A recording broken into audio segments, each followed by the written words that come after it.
Assalamualaikum warahmatullahi wabarakatuh.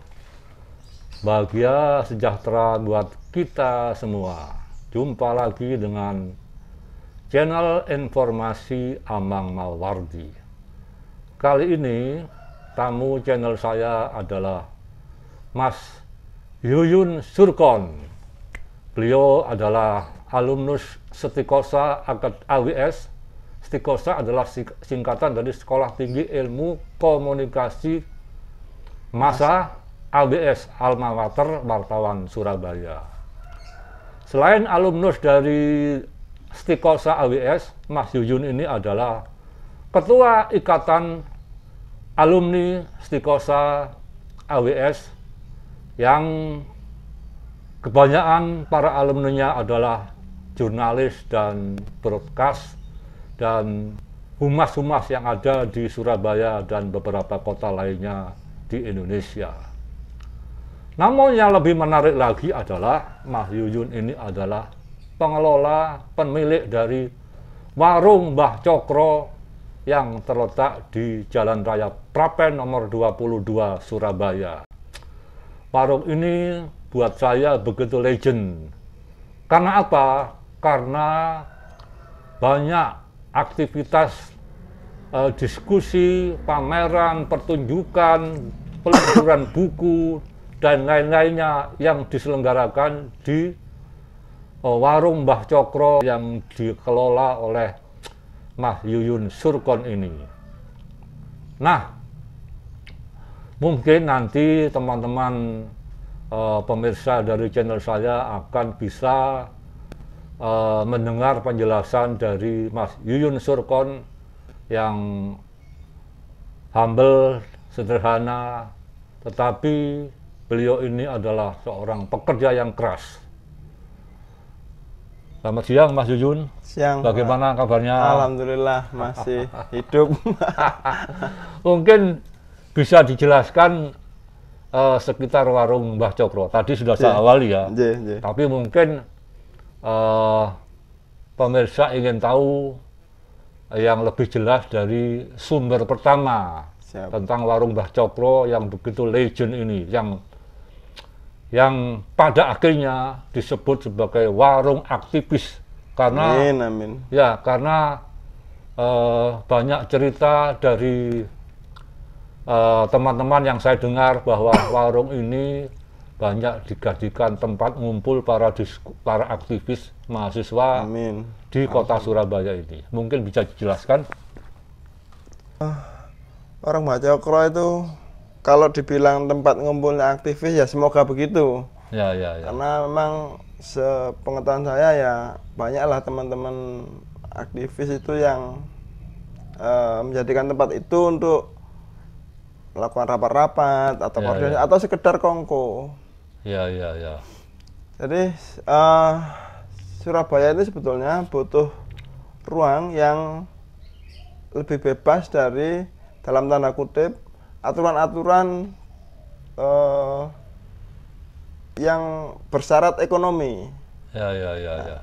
Mungkin ada ekonominya itu tapi tidak dominan. Ya. Artinya banyak pelaku-pelaku atau pegiat-pegiat sosial, kesenian, bahkan pegiat-pegiat politik itu butuh tempat, tapi itu tidak selalu ngomong uang. Ya. Betul ya. Nah, tempat-tempat itu biasanya kan mereka pengen ngobrol santai. Kalau di kafe mungkin sesekali lah kantong ini masih bisa menjangkau. Tapi kalau ketika mereka mau bikin kegiatan, terus semakin mendekati hari H, itu pertemuan kan semakin sering. Nah, di situ mereka harus ngumpul sebuah tempat yang mereka bisa lebih membahas itu lebih intens dan lebih sering itu, Pak. Kalau itu tempatnya bertarif mahal, itu ya kasihan juga. Ya, dihindari ya karena mahasiswa ya, karena aktivis ya. Ya. Tapi selain itu kan tempatnya itu kan strategis itu. Parkirnya juga luas ya, Mas ya. Ya, kalau parkir itu di luar pengelolaan kita. Oh, gitu ya. Parkir itu dia. Kalau strategi saya bilang strategi. Kalau sekarang mungkin bisa dibilang begitu. Kalau lokasinya sebetulnya kan di dalam. Ya, ya. Kalau dulu siapa yang mau dapat lokasi seperti itu? Iya, mungkin enggak mikirnya negatif ya mungkin ya. Iya, iya. Pasti mintanya di pinggir jalan. Iya, iya, iya, iya. Alhamdulillah kami mendapat tempat di situ akibat kebaikan dari keluarga Bapak Wenas, Bapak dan Ibu Wenas, lewat Pak Albert. Jadi saya waktu itu ketemu sama Mas Beni Dewo. Oh, Mas Dewi pelukis itu ya? Nah, beliau kan waktu itu orang yang dipercaya di situ. Terus saya diperkenalkan sama Pak Albert, terus ngobrol-ngobrol, akhirnya dikasih tempat. Ketika itu beliau bilang mau pilih lokasi mana. Nah, sementara saya nggak ada uang. Ya, ya, Maksudnya tidak mungkin tidak sebesar sekarang tuh ya. Iya, bukan, maksudnya budget saya itu sebetulnya kelas warkop lah. Ya, ya, ya. Bukan kafe yang mana. Jadi saya milihnya itu setengah minder. Oh, iya, ya. Ya. Jadi terserah kebijaksanaannya Pak Albert, kita mau ditaruh di manapun, insya Allah kita siap. Karena itu Pak Abbas itu maaf ya. Pak Albert. Apa? Pak Albert. Oh, Pak Albert. Ya. Pak Albert itu tangan kanannya Pak Wenas ya? Bukan. Putra tertua. Oh, putra tertua Pak Wenas. Pak Wenas itu tokoh sepak bola itu ya? Iya, yang punya Mitra itu ya? Niat Mitra. Niat Mitra itu ya, ya, ya, ya, ya. Nah, saya bilang ke Pak Albert, dimanapun saya siap, karena ini tanah sejarah. Oh, tanah sejarah. Di Prapen ini tanah sejarah ya, ya. bagi setidaknya Surabaya. Ya, ya. Karena di situ tempat latihannya klub Galatama Niat Mitra. Oh, iya, ya. Itu kebanggaan dong. Itu Ya, kan ya. levelnya udah internasional. Ya, ya, ya, ya, ya. Nah, itu saya bangga Ya, ya, di ya, situ. ya. Makanya dengan budget yang kami punya, ditempatkan di mana saja pasti mau. Karena lokasi itu bagi saya effort, lokasi Effort, ya? semangat. Oh, iya, iya. Semangat, karena tanah ini membuat kita, kalau orang yang pernah mengikuti Niat Mitra pasti tahu bahwa itu kebanggaan. Bangga kan pernah jadi juara nasional itu ya? Galatama, ya. Terus kan pernah main sama Arsenal. Ya, ya, ya. Di ya, piala di tingkat Asia. Kalau tidak salah itu dulu ada Fandi Ahmad ya? Fandi Ahmad zaman jaya-jayanya itu. Ya, ya, ya, ya. Fandi Ahmad. Pemain Singapura itu. Ya, ya, ya. Pemain Singapura. Ya, pada akhirnya saya ditempatkan di situ. Saya tidak meratap karena di tengah lapangan. Ya, Saat ya. itu jangan dibayangkan yang kondisi sekarang. Ya, ya. Karena gelap gulita. Iya, iya, iya. Ya. Orang lain pasti nggak tahu. Iya, iya, iya. Pasti nggak tahu karena tempatnya di dalam. Iya, iya, iya, iya. Ya. Nah, terus macam-macam itulah. Tapi pertama saya dapat energi dari tempatnya, Ya, ya. dari sejarahnya. Karena ada nilai historinya Ya, ya. nilai historis itu kan Ya, ya. sebuah perjuangan, Iya, ya, betul, sebuah betul. klub yang besar. Itu dulu belum usum bonek ya? Sudah. Istilah bonek sudah ada? Sudah ada. Sudah ada ya? Oh, ya. Jadi kalau dulu kan kompetisi bola kan terbagi dua. Ya, Galatama itu untuk yang Klub. swasta, ya.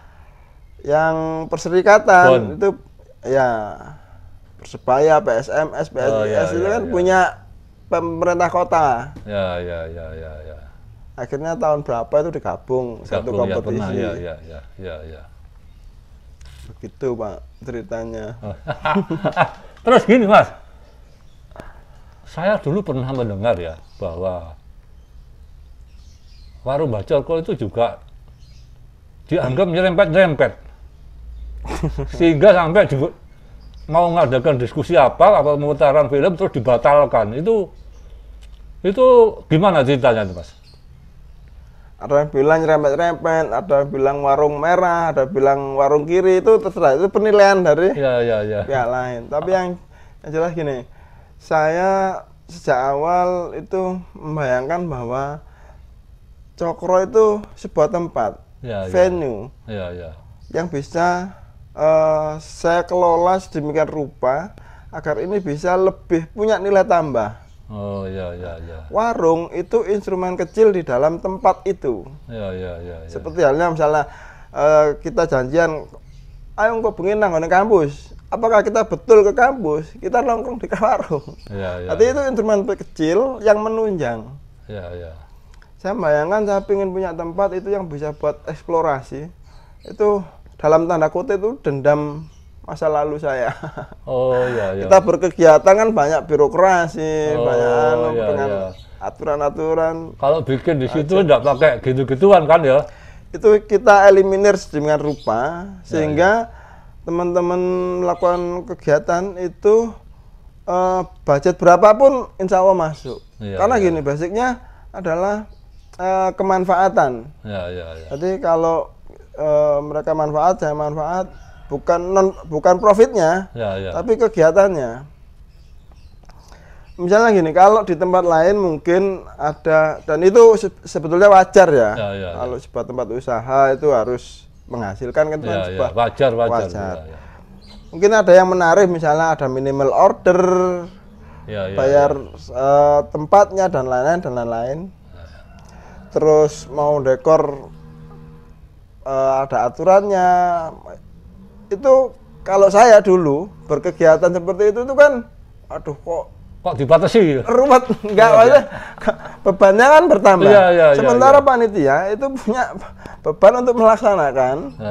Terus butuh tempat itu ada syaratnya. Jadi beban ini kan menjadi bertambah. Bukan salah tempatnya, tapi memang itu umum, kelaziman. Saya mencoba untuk tidak terlalu membebani mereka, panitia. Intinya kegiatan itu harus terlaksana. Budget 100-200 kira-kira tadi. Jadi bukan untuk bayar ke cokronya, tapi untuk kegiatan mereka sendiri. Diskusi butuh apa sih? Yang penting esensinya yang didapat. Terus gini Mas, kenapa kok menggunakan nama Mbah Cokro? Nah ini maaf ya, apa ada hubungannya dengan tokoh pergerakan Cokro Aminoto? Itu kan konotasinya kan gitu ya. Cokro itu kan tempat, Cokro Aminoto itu kan tempat berguru Bung Karno, Kartosuwiryo, Darsono, Alimin, siapa aja itu kan berguru di situ gitu ya. Apa semacam gitu sekolah? Itu secara metode mungkin saya meniru itu. Jadi Pak Cokro itu dulu kan punya tempat kos. Dan tempat kos itu ada Alimin, Kartosuwiryo, Soekarno. Yang di kemudian hari pemuda-pemuda itu menjadi sesuatu bagi bangsa kita. Nah, apakah tempat kos waktu itu cuma satu? Surabaya kan kota pendidikan sejak dulu banyak. Tapi kenapa kok yang di Cokro? Itu ya, berarti kan faktor Cokronya itu kan ya? Ada kalau analisa saya, Pak Cokro itu kan kita mengenalnya sebagai tokoh pergerakan. Itu di rumah itu tidak hanya bertindak sebagai Pak Kos. Tempat tapi kawat candar di muka. kalau dibilang gitu mungkin sekarang dianalisa. Tapi waktu itu ya jagongan. Nah, di situ terjadi transfer ilmu. Mungkin ada indoktrinasi. Saya nggak tahu. Itu metodenya Cokro. Nah, saya cuma mereka-reka apa sih sebetulnya yang cara-cara seperti apa yang bisa kita lakukan untuk menjadikan tempat ini tidak sekedar tempat, tapi punya nilai tambah gitu loh. Betul. Ini warung, tapi basicnya kalau saya interaksi, transaksi itu kemudian mengikuti. Yang penting itu interaksinya dulu, karena itu metode Cokro. Kemanfaatnya dulu, baru pasti yang lain mengikuti. Betul. Nah itu makanya tadi saya kesankan bahwa ini warung aktivis. Mudah-mudahan. Warungnya aktivis kan gitu ya. Mudah-mudahan. Kalau yang dibubarkan itu Seingat saya 3 atau 4 kali aktivitas di warung itu. Sering dibubarkan bikin acara di situ? Ya sekitar itulah 3-4 kali. 3-4 kali ya. Nah, temanya itu selalu misalnya kiri. Oh gitu ya. Dan info ada aja ya. Ya ada Mas. Itu kan mereka juga posting, panitia juga posting. Oh gitu ya. Ya. Jadi sebetulnya gini. Kenapa sih kayak begitu-begitu dilarang? Kalau misalnya dimanapun tempat untuk bereksplorasi itu banyak dibatasi, itu gak ubahnya kita kembali ke zamannya Pak Harto. Oh iya. Soal kanan kiri itu kan biasa. Kalau kita ngomong keberagaman, ngomong NKRI, ngomong semua kan bisa mendiskusikan itu. Selama tidak ada tindakan untuk melakukan anarkis dan lain-lain, ini kan masih wacana. Wacana. Kenapa sih? Karena itu kan masih terbatas wacana ya. Tapi wacana itu kan ya dianggap bahaya sama. Ya dianggap bahaya, selalu dianggap bahaya oleh penguasa. Oh iya. Jangankan yang sekarang, Belanda dulu ya nganggap bahaya kok. Ya cokro minotor kan. Semua dianggap bahaya. Ya. Apakah yang sekarang sama dengan Belanda ya nggak tahu. Ya. Terus gini Mas Jujun ini kan ketua ikatan alumni Setikosa ABS ya, Sekolah Tinggi Ilmu Komunikasi ABS Alma Mater Wartawan Surabaya. Nah, ini kan tempat berkumpulnya sejumlah orang-orang pinter ya di bidang jurnalistik dan komunikasi. Komunikasi massa ya. Nah, kalau tidak salah di Setikosa ABS ini ada 3 jurusan ya, jurnalistik, public relation dan broadcast ya. Nah, bagaimana Mas Yuyun ini mencoba menghidupkan para alumni ini agar bisa saling saling asah dan asuh itu, sehingga dunia jurnalistik, dunia broadcast dan dunia public relation kehumasan ini menjadi semakin marak, setidaknya di Jawa Timur ya. Syukur-syukur kalau se-Indonesia, di mana upaya-upaya ini dilakukan oleh pengurus ikatan alumni. Saya menjabat itu 3 bulan kemudian, 2 atau 3 bulan kemudian pandemi. Jadi dengan segala keterbatasan, mohon maaf kita belum bisa explore ya. Dulu punya program yang ya aneh-aneh lah. Tapi kemarin kan bikin buku, terbitkan buku itu, bukunya Pak Petra Rohi itu. Begini Pak, maksudnya ketika semua dalam keadaan powerless dari sisi mental, kita berusaha untuk menjaga itu agar tidak terserang. Silakan serang fisik kami, tapi jangan sampai itu menyentuh mental kami. Jadi dalam kondisi seperti itu, kita berusaha keras untuk melakukan lebih banyak lagi. Nah, itu yang membuat organisasi bisa bergerak, secara individu itu juga semakin semangat. Jadi ketika awal-awal pandemi itu secara pribadi aku wis down sebetulnya. Awal-awal itu sebetulnya sudah down karena usaha juga nggak bisa maksimal ya, goncang lah. Sampai hari ini kan efeknya masih terasa. Oh sangat. Nah ketika waktu itu saya kembali menjadi manusia. Maksudnya apakah saya cuma mencari uang? Jadi pertanyaan-pertanyaan itu, apakah kemampuan saya itu cuma sampai di sini? Jadi saya ingin membuktikan ke diri saya sendiri secara pribadi bahwa kita harus bisa. Saya harus bisa melakukan sesuatu. Makanya itu sebagian saya forsir ke organisasi. Dulu itu kita dengan kita nggak punya anggaran. Kita nyoba relasi ke beberapa tempat, akhirnya nyantol dengan kawan-kawan Gus Durian. Kebetulan presidiumnya Gus Yuska Harimurti itu kan teman.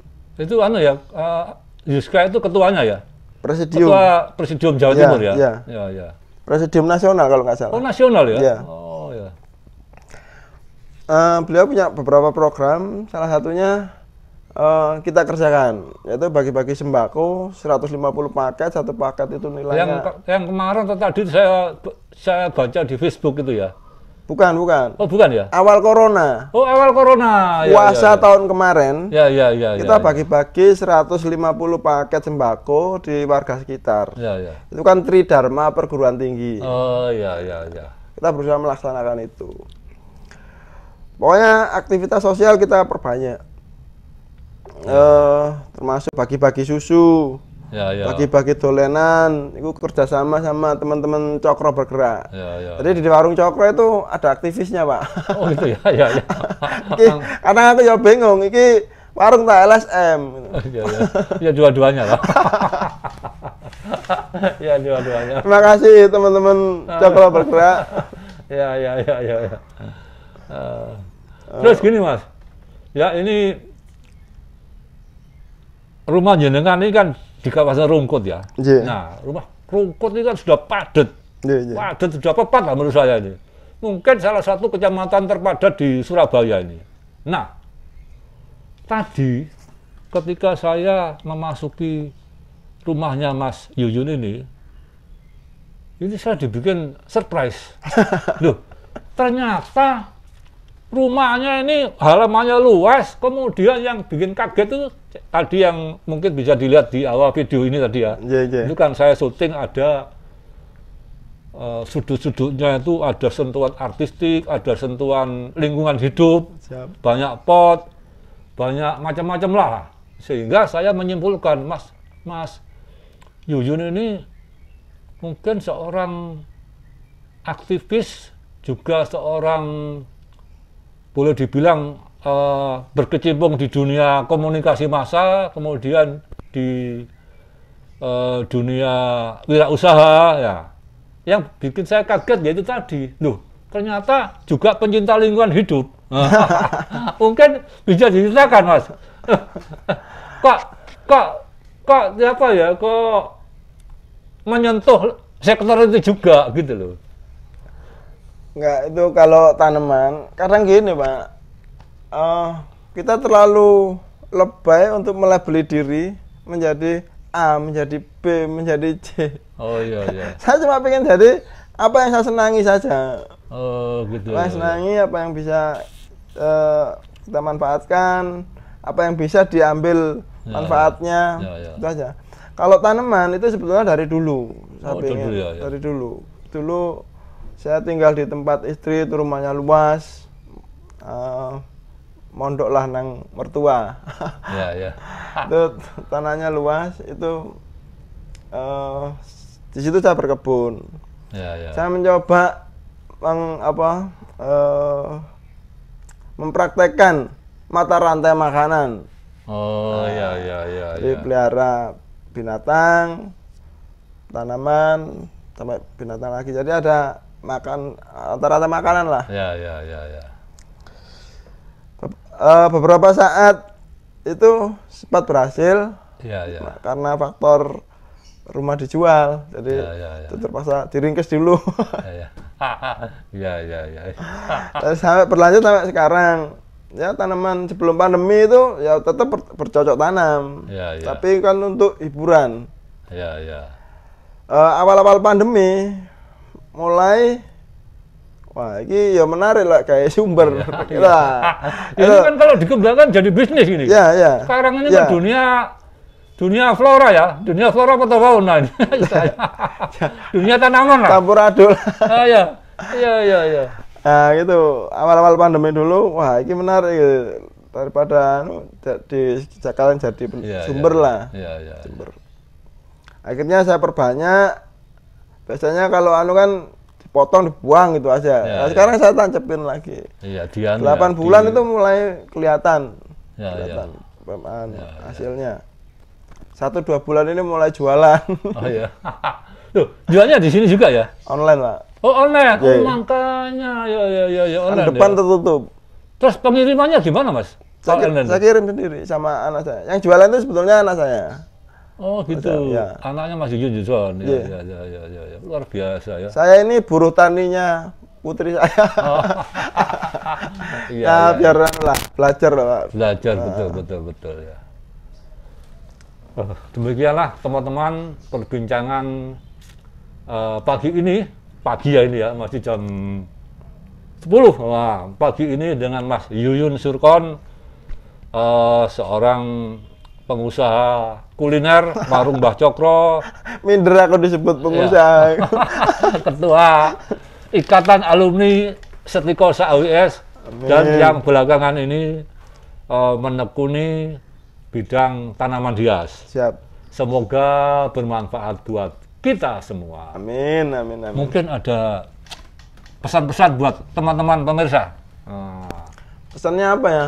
Kayak wong pinter ya aku. Jadi singene lah.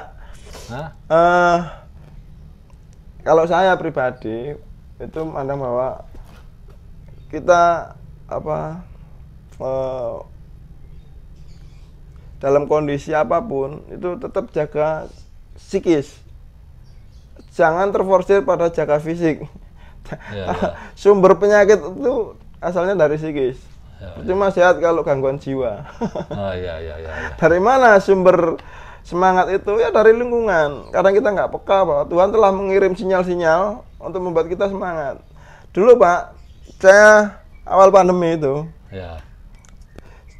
6 tahun saya punya beringin. 3 tahun saya ngontrak di sini. Itu ternyata ketika saya berdoa, Tuhan saya kasih aku rezeki, ternyata matamu kan dulu sekitarmu itu rezeki. Jadi kayak kimeng itu beringin itu kan bisa dipotong di stek. Nah, itu sudah saya lakukan sekarang. Terus pohon-pohon yang ada di sini, tanaman-tanaman yang ada di sini itu bisa diperbanyak, bisa dijual. Itu rezeki. Nah, dari situ betapa bodohnya saya ketika mengeluh pada Tuhan untuk minta rezeki, sementara Tuhan sudah ngasih pintu-pintu rezeki itu di sekitar kita. Tergantung kita ya. Tergantung kita. Kadang kita itu sering keduluan mengeluh tanpa melihat sebelumnya. Kadang aku sekarang ini dalam kondisi kalau mau berdoa, kalau mau sambat itu tak delok sih. Ini pantas gak aku sambat? Jangan-jangan aku seneni Tuhan. Iya, benar. Karena kita harus mematutkan diri di hadapan Tuhan lah. Ya iku sok dair. Ngomong Ramadan kan ceramah-ceramah didik gak apa-apa. Demikian teman-teman. Wassalamualaikum warahmatullahi wabarakatuh. Assalamualaikum warahmatullahi